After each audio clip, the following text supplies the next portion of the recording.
साहब कहते हैं, संग चले सोई धन है संतो, छूट जाए सो माया।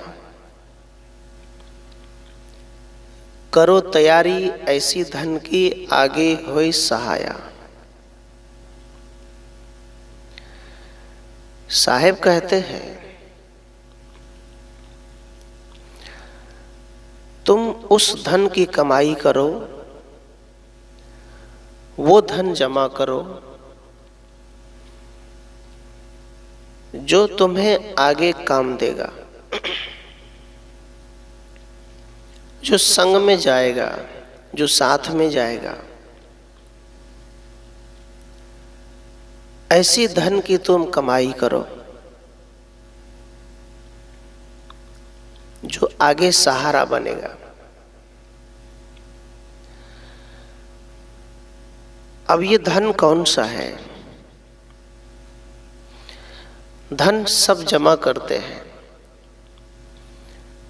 धन के बिना जीवन नहीं चल सकता।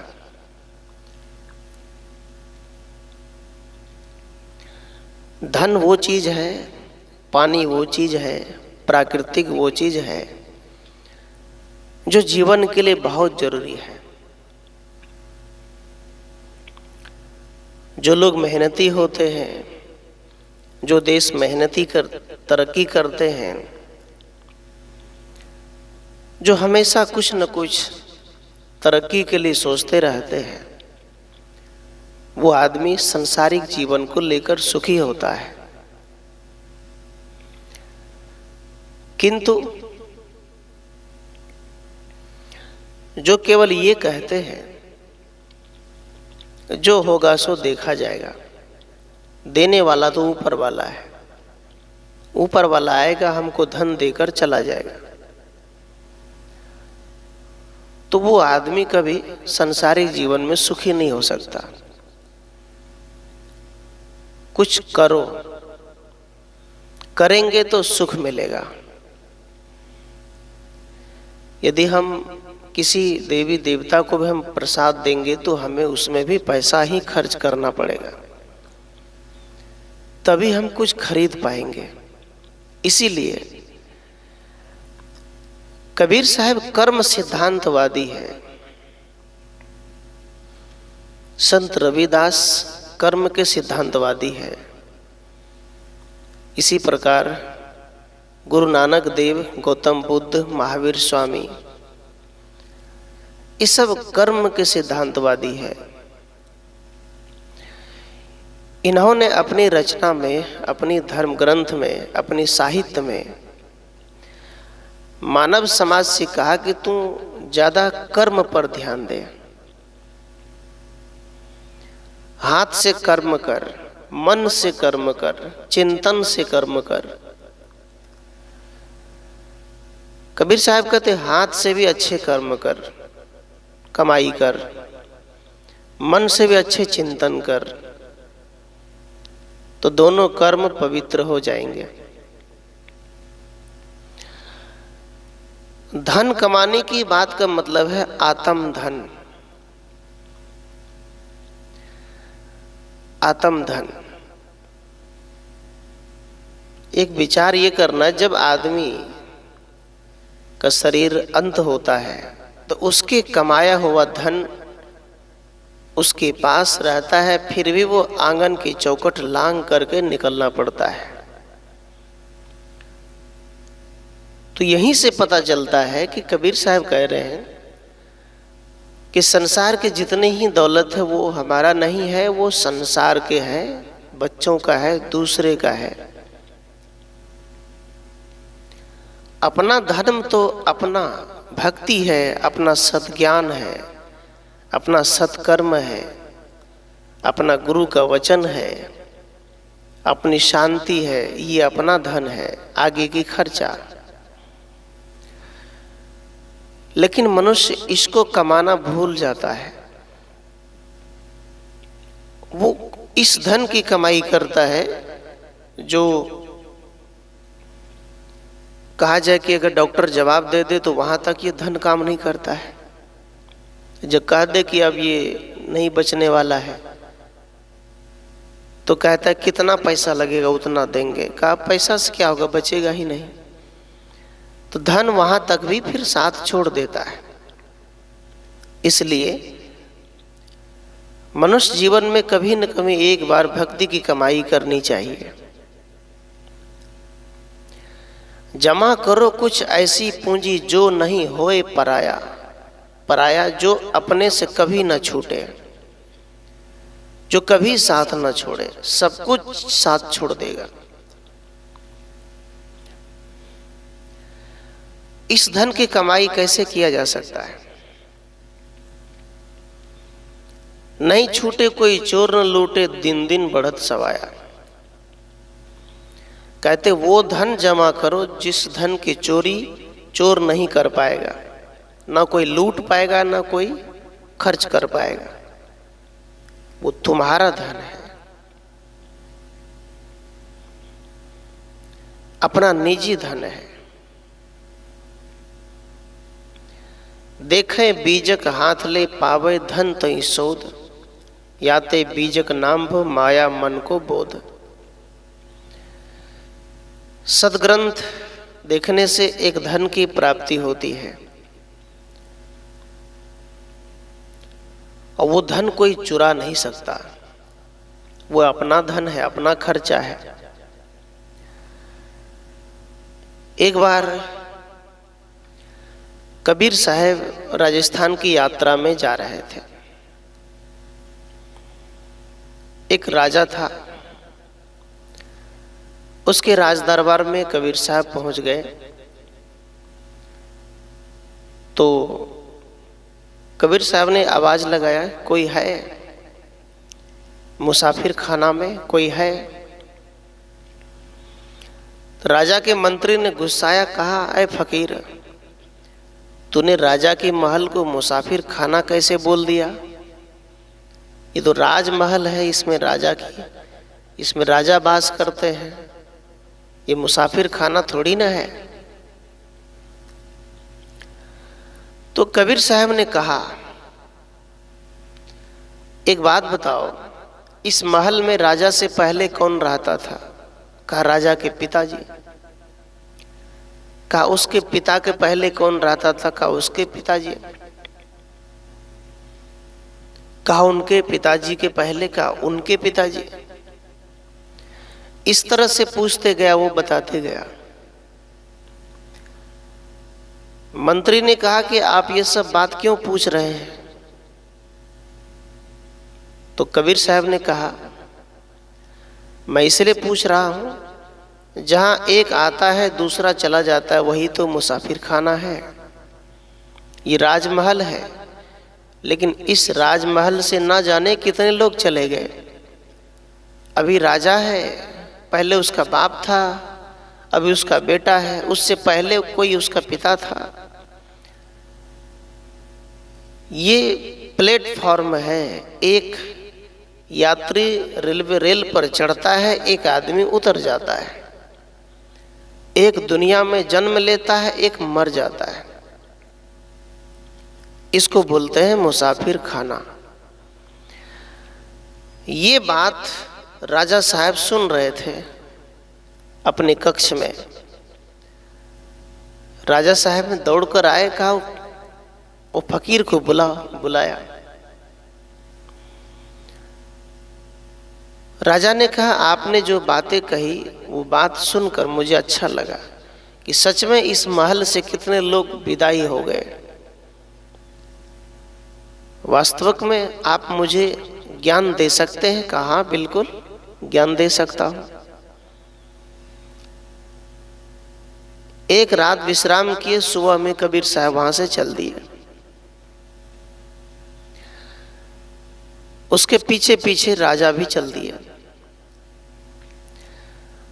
राजा ने कहा कबीर साहब से, आप मुझे जो ज्ञान देने वाले थे वो ज्ञान तो दीजिए।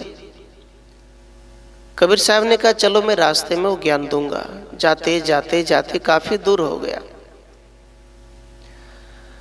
अब राजा पीछे राजमहल को देखता है और फकीर की तरफ देखता है कि फकीर हमको कहाँ तक ले जाएगा, हमें वो ज्ञान ही नहीं दे रहा है जो चाहिए। अंत में राजा महल की तरफ देखते देखते कबीर साहब से कहा, राजा साहब, कबीर साहब, जो ज्ञान मैं आपसे प्राप्त करना चाहता हूँ वो ज्ञान आप यहाँ भी दे सकते हैं, राजमहल में भी दे सकते हैं, इतने दूर क्यों ले जाते हैं हमको। तब राजा से कबीर साहब ने कहा, जो तू चाहे मुझको छाड़ सकल की आस, मुझ ही ऐसा होए रहो सब सुख तेरे पास।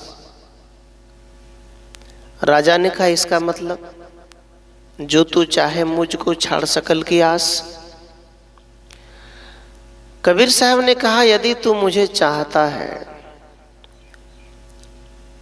यदि मुझे पाना चाहता है, यदि तू हमसे प्रेम करता है, यदि भगवान को जानना चाहता है, भगवान से मिलना चाहता है, तो एक काम करो, जो तू चाहे मुझको, यदि तू मुझे प्राप्त करना चाहता है तो छाड़ सकल की आस, अर्थात दुनिया की आशा छोड़ दे,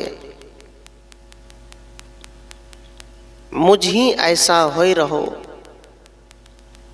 कबीर साहब ने कहा, तू मेरे जैसा हो जा, मेरे जैसा बन जा, सब सुख तेरे पास। यदि तू मेरे जैसा हो जाता है तो जो सुख तू चाहता है वो सुख तुमको मिलेगा। तो राजा ने कहा, आप तो फकीर हैं, मैं आपके जैसे कैसे बन जाऊं, आप यहां कल वहां। कहा नहीं। कबीर साहब ने कहा, मैं आज तेरे घर आया हूं, लेकिन मैं आज यहां से अपनी कुटिया चला जाऊंगा, कुटिया में रहूंगा। कुटी में जो व्यवस्था तुम घर में करते हो वो व्यवस्था हम अपने कुटी में भी करते हैं। वहां भी कुछ न कुछ धन की जरूरत पड़ती है, वहां भी धन जमा होता है, कोई न कोई आते हैं बैठते हैं, वहां भी कुछ न कुछ खर्चा चाहिए। कबीर साहब ने कहा, धन तो मैं भी जमा करता हूं अपनी कुटी में, जीवन की खर्चा, अपने कपड़े के लिए, अपने जीवन के लिए, अपने इलाज के लिए मैं भी तो करता हूं, लेकिन मैं उस धन से मोह नहीं करता हूं। मेरे मन में ये संदेश रहता है कि ये धन मेरे जीवन के लिए है, ये धन मेरे साथ जाने के लिए नहीं है। मैं यहाँ जीऊँगा, खाऊंगा, रहूँगा, जी लूँगा, जब इस दुनिया से जाऊँगा तो धन को छोड़ जाऊँगा, मैं इसलिए जीता हूँ। लेकिन तुम जो जीते हो राजमहल में, उसमें तुम मोह कर लिए हो। अब देखो, तुम मेरे पीछे पीछे आए हो, पलट पलट कर अपने राजमहल को देखते हो, तुमको मोह हो गया। कबीर साहब ने कहा, है राजन, तुम उसी समाज में रहो, उसी राजमहल में रहो, उसी घर में रहो, लेकिन मोह करके मत रहो, निर्मोही बनकर रहो। ऐसा संदेश दिया। तो राजा को ये बात, ये ज्ञान उसको समझ में आ गई कि कबीर साहब कहना क्या चाहते हैं। कबीर साहब यही कहना चाहते कि आप जहां हैं वहीं रहो, जो कपड़े पहनते वही पहनो, लेकिन वहीं परमात्मा की भक्ति करो। जिस भगवान को आप जपते हैं उसका भक्ति करो, अपने आप को जानने का प्रयास करो, अपना धन कमाओ, ये कबीर साहब कहते हैं। लेकिन सच मानो तो ये धन 100 में कोई कोई कमाते हैं। पूरी दुनिया बाहरी धन के पीछे दौड़ता है। जो शांति है, सुख है, परम आनंद है, उसके प्रति किसी का झुकाव नहीं रहता। इसी कारण मनुष्य किसी न किसी उलझन में, समस्या में अपने मन ही मन कोसता रहता है, दुखी रहता है, परेशान रहता है। साहब कहते, लाख कड़ोरी जोड़ी जिनने नाम नहीं उन पाया, बुद्ध कबीर फकीरी लेकर जग में यश फैलाया।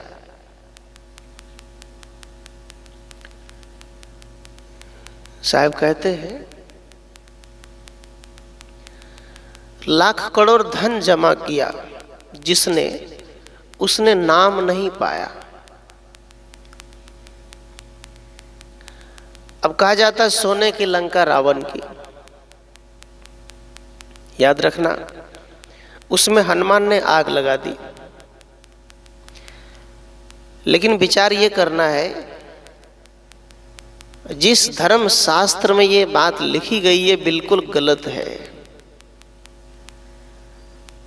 विचार ये करना है कि सोना में कभी आग नहीं लगते, उसको गलाया जाता है, गलाकर तराशा जाता है, वो वैसा ही रह जाता है, वो जलते नहीं है। फिर हनुमान ने आग किसको लगाई, कैसे जलाई? लेकिन लोग उसको मानते हैं। लोग मानते हैं कि हनुमान ने सूरज को निगल गया। ये कैसे संभव हो गया? इतना बड़ा सूर्य, क्या सूर्य केवल भारत में है, विदेशों में नहीं है? उस सूर्य को सुबह में उठकर हनुमान ने निगल गया और लोग उसको मान भी लिए। सज्जनों, सूर्य को निगलने का मतलब होता है कि बजरंगबली बचपन से ही ज्ञानी थे, ज्ञानी बालक थे। बचपन से ही ज्ञान प्राप्त करने की आदत थी। वो सुबह में उठा, सुबह में उठकर भक्ति की याद आई, सत्संग की याद आई, गुरु ज्ञान के मंत्र को याद किया और ज्ञान को प्राप्त करते करते बहुत बड़ा विशाल ज्ञान प्राप्त कर लिया। उसको कहते हैं ज्ञान को पीना, सूरज को निगलना। लेकिन पंडितों ब्राह्मणों ने हिंदुओं से क्या क्या कहावा दिया और हिंदू मान भी लिया कि बात सच है। सूरज को कोई निगल नहीं सकता। सूरज अपने आप में अटल है, अपने आप में टिका हुआ है, अपने आप में है। वो कोई शक्ति नहीं जो उसको विनाश कर सके। लेकिन यहाँ से उड़कर गया, किताब में लिख दिया, रामायण में लिख दिया, लोगों ने मान लिया। उसका अर्थ को जानने का प्रयास नहीं किया। जो बचपन से ही ज्ञानी होता है, बचपन से ही ज्ञान प्राप्त करते हैं, ज्ञान के रास्ते पर चलने का प्रयास करता है, वही सूरज को निगलने का एक अर्थ होता है।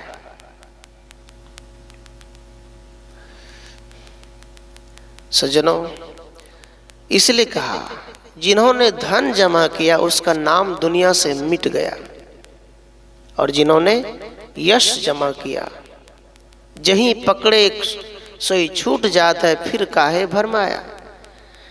कबीर साहब कहते जिसको तुम पकड़ते हो वो छूट जाता है, तो फिर भ्रम में क्यों पड़ते हो, उसे पकड़ते क्यों हो? जो छूटने वाला नहीं उसको पकड़ो। एक बार 3 फकीर जा रहे थे। जाते जाते रास्ते में उसको प्यास लगी, भूख लगी। पहले कुटी नहीं हुआ करते थे, पहले जंगल हुआ करते थे। फकीर जंगल में रहते थे, पहाड़ों में रहते थे, झोपड़ी में कंदमूल खाकर जीते थे। कोई जैसे बांस बाड़ी है, कोई बगीचा है, तो राजा लोग संत को दे देते थे कि आप इसी में रहिए। तो वहीं पर उसका कुटी लगता था, ज्ञान का प्रचार होता था पहले के जमाने में। तो यहाँ कहते हैं कि ऐसे ही 3 फकीर रास्ते से चले जा रहे थे। उसको भूख लगी, जाते जाते एक घर मिला। फकीर गया घर के पास, दरवाजा खटखटाया।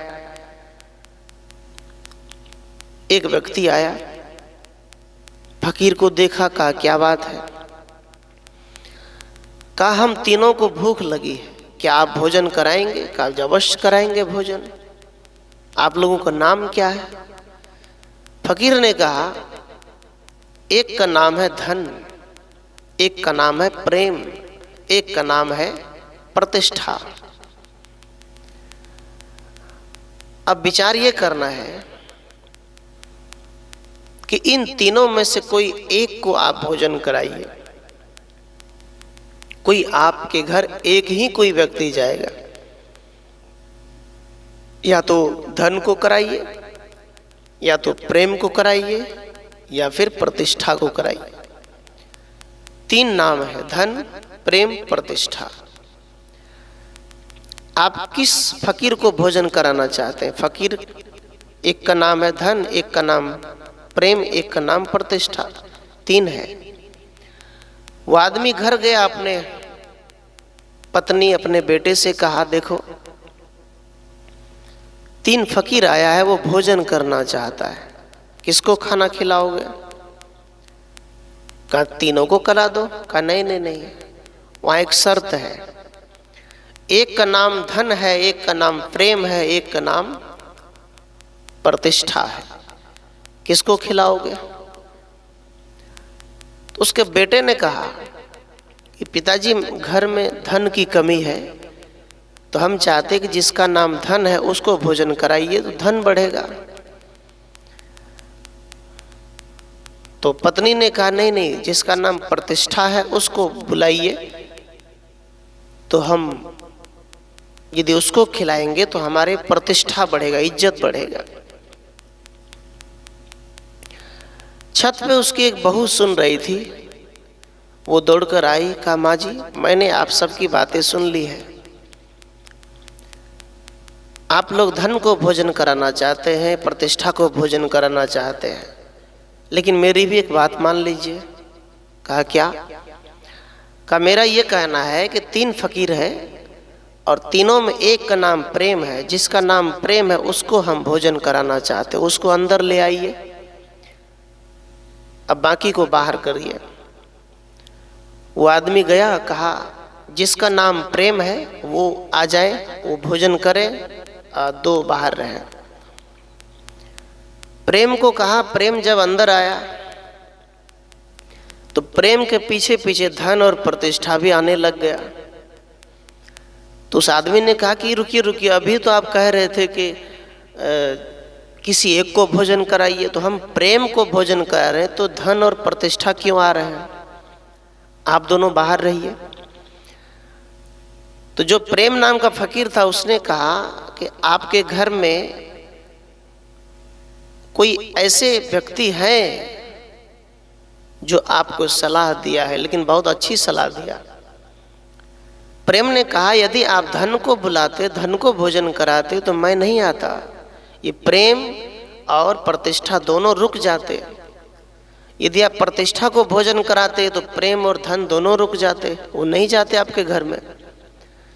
लेकिन आपने प्रेम का चुनाव किया है, तो जहाँ प्रेम जाता है वहाँ धन और प्रतिष्ठा अपने आप चला जाता है, वहाँ लक्ष्मी भी चली जाती है।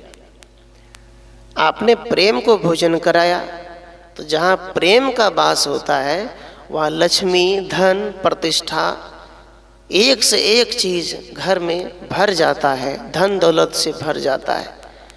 तो आपने प्रेम को भोजन कराया, तो प्रेम को भोजन कराया और उस दिन से उसके घर में प्रेम, एकता और धन दौलत अपार हो गया। सज्जनों, ये बात नहीं है कि किसी प्रेम नाम के व्यक्ति को आप खाना खिला दिया तो आप धनवान हो गए, ऐसा नहीं हो सकता। किसी का नाम प्रेम है, प्रेम कुमार है, प्रेम, आप उसको बुला के खिला दीजिए तो क्या धनवान हो जाएंगे? नहीं हो सकता। ये कहानी है समझाने के लिए, बातों को समझाने के लिए कहानी बना ली जाती है ताकि लोगों को जल्दी समझ में आ जाए। प्रेम का मतलब होता है कि जिस घर में प्रेम होता है वहीं तो धन होता है। प्रेम से रहने से आपस में मत में मत मिलता है, मत में मत जब मिलता है तो सभी भाई मिलकर काम करते हैं। कोई पंजाब चला गया, वहाँ से पैसे भेजता है तो यहाँ का भाई अच्छे से पैसे खर्च करता है, सही दिशा में लगाता है। प्रेम जब होता है तो सभी बैठकर सलाह करके काम करते हैं कि ये करना है, वो करना है, ये प्रेम होता है। इसलिए प्रेम धन है, प्रेम भक्ति है, प्रेम साधना है, प्रेम सब कुछ है। तो कबीर साहब कहते हैं कि ये धन कमाओ, इस धन से सब कुछ पूरा होगा, इस धन से सब कुछ चलेगा। लेकिन हम लोग ये नहीं करते। हम लोग अलग भगवान से प्रेम करते हैं, अलग देवता। अलग देवता क्या है? एक बार एक सास और बहू दोनों जा रहे थे, एक दुर्गा उपासना चल रहा था। तो सास ने कहा पुतों से कि चलो पूजा करने जाते हैं मंदिर में। तो बहू रानी तो सत्संगी थी, बहू रानी जानती थी, वो कबीर साहब के ज्ञान को जानती थी, परिचित थे ज्ञान से। उनके मायके में कबीर साहब की विचारधारा के संत आते थे, समझाते थे, बैठते थे। तो सास ने बहू से कहा कि चलो फूल की डाली लो, चलो चलो पूजा करते हैं। चली गई। जाते जाते जब दुर्गा मंदिर आया, वहां पर बड़े बड़े मंदिर बने हुए थे। तो बहू रानी थोड़ा सा नाटक किया। बहू रानी देखा कि एक शेर का बड़ा मुंह है जिस पर दुर्गा जी सवार है, शेर पर बैठे। बहू रानी उस शेर को देखा और फूल की डाली फेंक कर भागने लग गई। कहा माँ जी वो शेर तो खा जाएंगे, आप हमको वहां ले जा रहे हैं, हम नहीं जाएंगे। सासू ने कहा रे पगली, वो तो नकली है, उसको तो इंसान ने बनाया है, वो मट्टी है, सुतरी है, उस बांस बत्ती से देकर शेर को मुख बनाया है, वो तुमको कैसे खाएगा, चलो पूजा करो। जाने लग गई।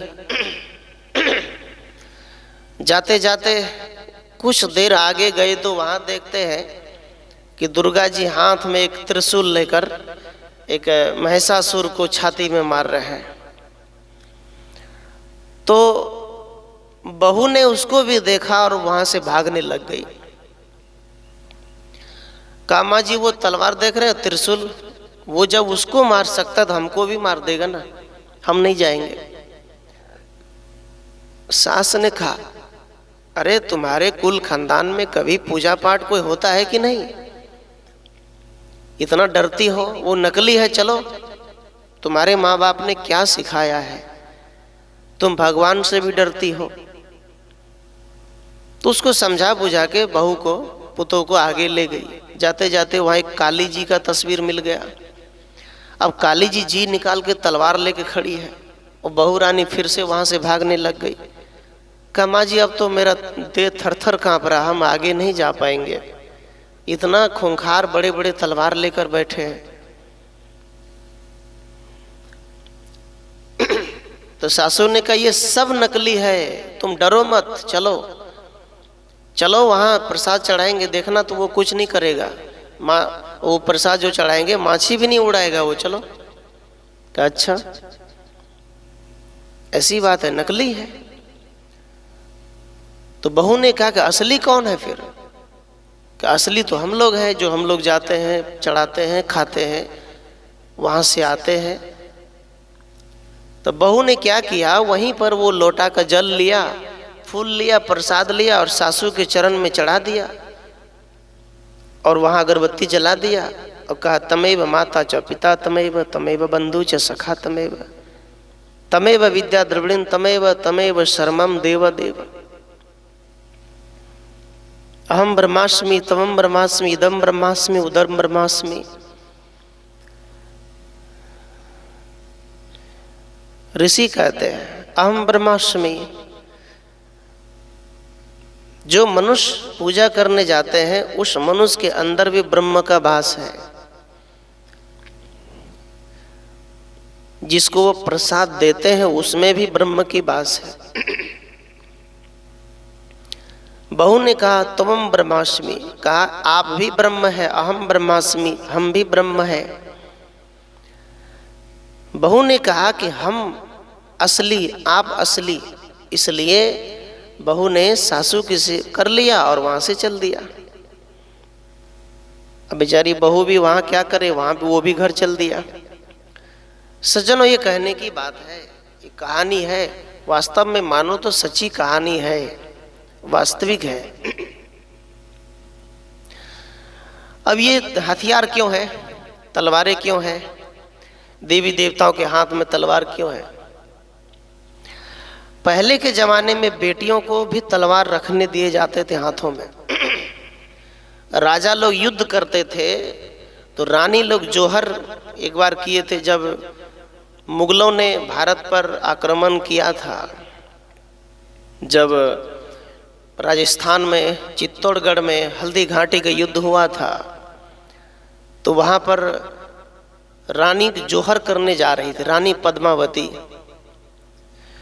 इन्होंने कहा जब यदि हमारे राजे मारे जाएंगे तो हम दूसरे पुरुष के हाथ में क्यों बिकेंगे, इससे पहले ही हम मर जाएंगे। लेकिन उसे में कुछ रानियों ने संकल्प लिया, इन गद्दारों के हाथ से मरने से अच्छा है कि तलवार उठाओ। इसलिए सुनेंगे रानी लक्ष्मीबाई बड़े बड़े रानी हुआ करती थी। आज के रानी सब ज़्यादा टिकटॉक में रहते हैं, आज के रानी सब युद्ध ये सब नहीं रखना चाहते। पहले के रानी युद्ध भी करती थी जब ऐसा समय आ जाए तो।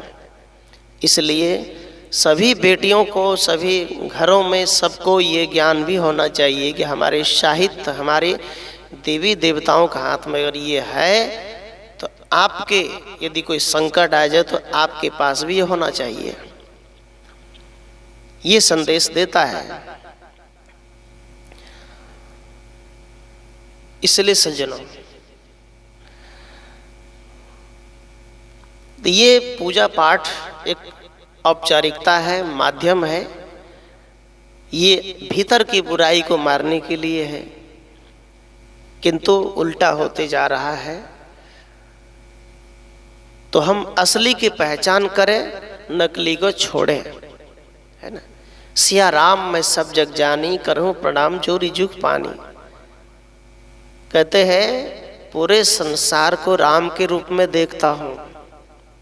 संसार में हर जीव को, जितने भी जीव है सबके अंदर राम की बास है, किंतु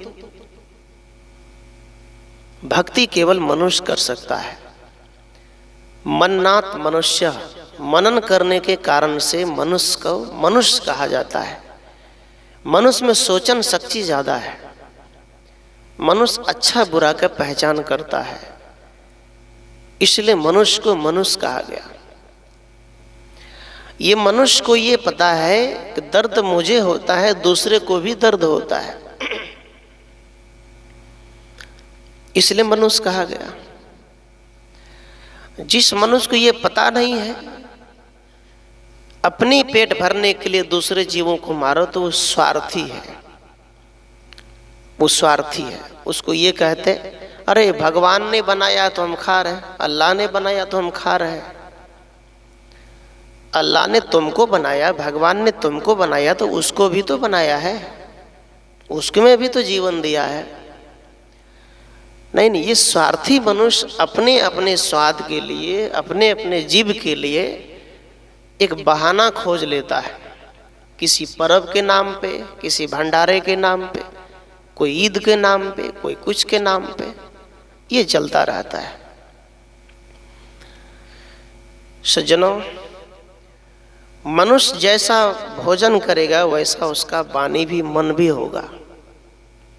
सात्विक भोजन सज्जन संगा, विरति भाव से जीतो अनंगा। सात्विक भोजन सज्जन संगा, कहते सात्विक भोजन है, सज्जन का संग है तो अपने मन इंद्रियों को जीत सकता है, अपने आप को अच्छे से रख सकता है। सात्विक भोजन, शुद्ध भोजन, पवित्र भोजन।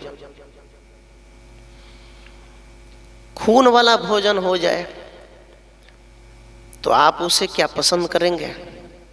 नहीं कर सकते, वो तो छुआछूत वाली बात हो गई।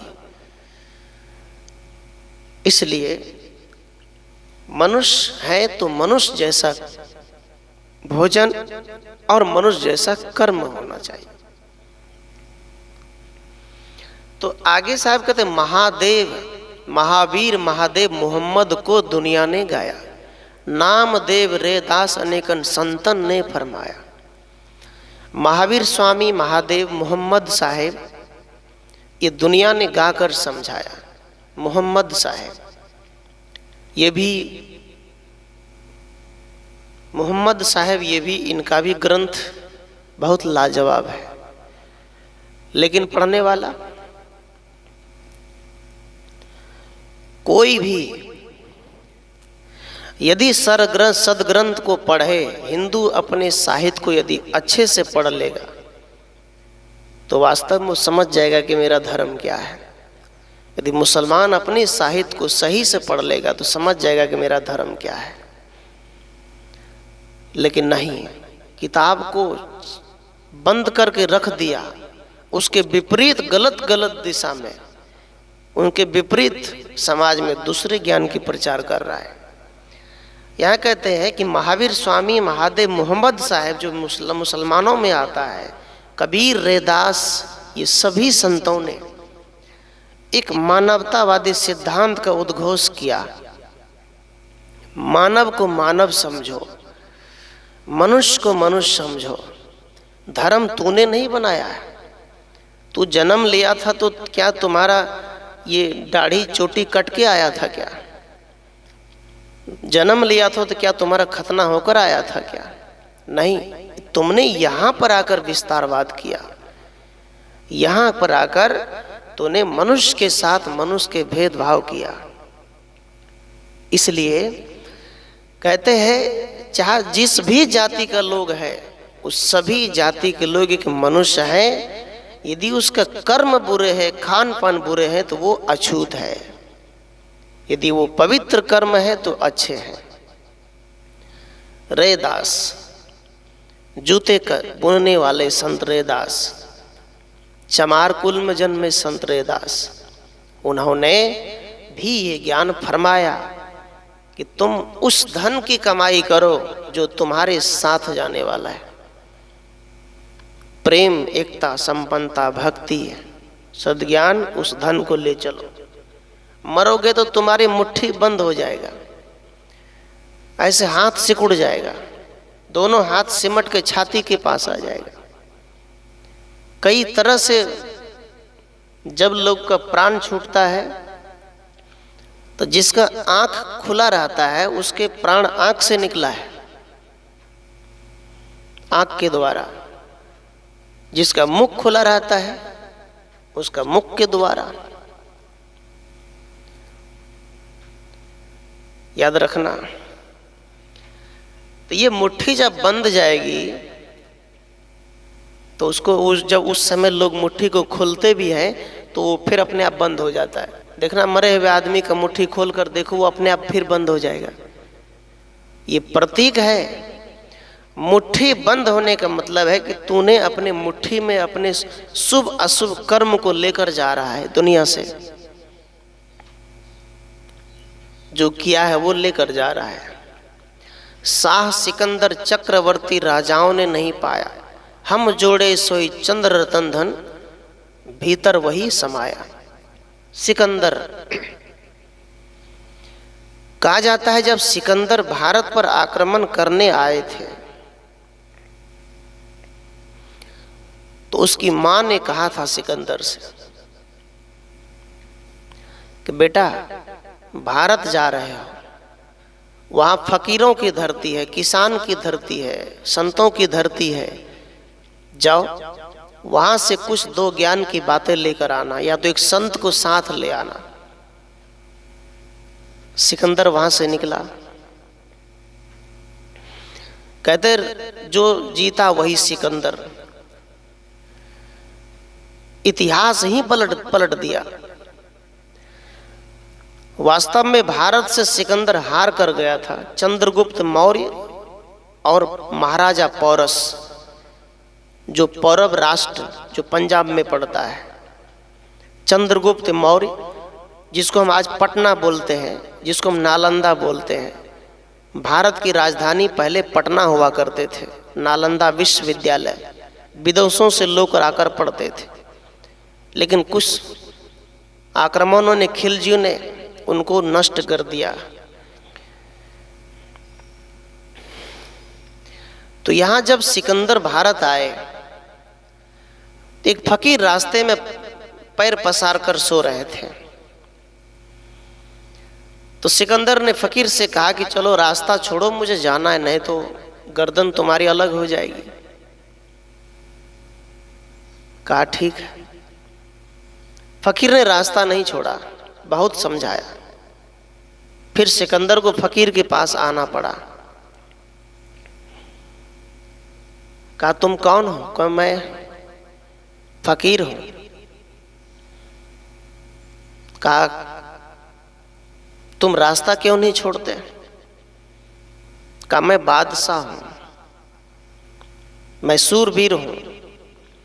फकीर ने कहा तुम्हारे एक छोटा सा झोली है, खाने को दाना नहीं है, रहने को घर नहीं है, तुम अपने आप को बादशाह कहते हो? तुम अपने आप को अमीर कहते हो, राजा कहते हो? फकीर ने कहा राजा, राजा उसको कहते जो अपने मन इंद्रियों पर विजय प्राप्त कर लिया। राजा उसको कहते जो अपने राज को कंट्रोल कर लिया। राजा उसको कहते हैं जो अपने आप को काबू कर लिया, अपने मन की राजा, अपने आप का राजा, अपने जीवन की राजा, जो अपना फैसला हर समय सही फैसला ले, वो राजा है। उस फकीर ने कहा, वो फकीर कोई नहीं, चाणक्य थे। चाणक्य नीति, जो चाणक्य नीति है उसमें ये बात आई है, चाणक्य कहते हैं। सिकंदर से कहा कि तू अपना फैसला गलत फैसला ले रहा है, तू अपने राज्य से सुखी नहीं है, अपने देश से सुखी नहीं है, तू दूसरे देश पे आक्रमण कर रहा है। अगर तू चाहता तो अपने ही देश में अपने प्रजा के साथ खुश रहता, लेकिन तू असली राजा नहीं है, तू डरपोक राजा है, इतना सेना लेकर चलता है। चाणक्य ने कहा सिकंदर तू हार जाएगा, भारत से तो जीत के नहीं जाएगा। भारत के लोग धरती की पूजा करते हैं, भारत के लोग धरती को माँ मानते हैं। क्यों? ये मातृभूमि है, इस पर जन्म लिए है, ये मेरी धरती है। तू यहां से हार कर जाएगा। कहा जाता है सिकंदर जाते जाते युद्ध करते करते हार गया और महाराज पौरस के सामने घुटने टेक दिए और वहां से विदा हो गए। और जब मरने समय कहा अपने सैनिकों से, जब मैं मर जाऊंगा तो मेरे दोनों हाथ को अर्थी से नीचे लटका देना, तब मेरी सब यात्रा को निकलना। ऐसे ही किया। कहा क्यों? ऐसा हम क्यों करें? कहा ऐसा इसलिए कि दुनिया वालों को पता चले कि सिकंदर अपने हौसले पर वाकिफ थे, लेकिन जब गया दुनिया से तो दोनों हाथ खाली थे। इसलिए दोनों हाथ को अर्थी से लटका देना, लोग को पता चले कि पूरी दुनिया को जीतने वाला सिकंदर खाली हाथ जा रहा है दुनिया से। इसलिए किसी को जीतने की जरूरत नहीं है, अपने मन इंद्रियों को जीतने की जरूरत है, अपने आप को जीतने की जरूरत है। दूसरे को जीत कर क्या करोगे? पूरी दुनिया में हाहाकार मच रहा है, मेरा अधिकार, मेरा अधिकार। युद्ध करके एक दूसरे देश को हड़प रहे हैं, अहंकार घमंड के कारण।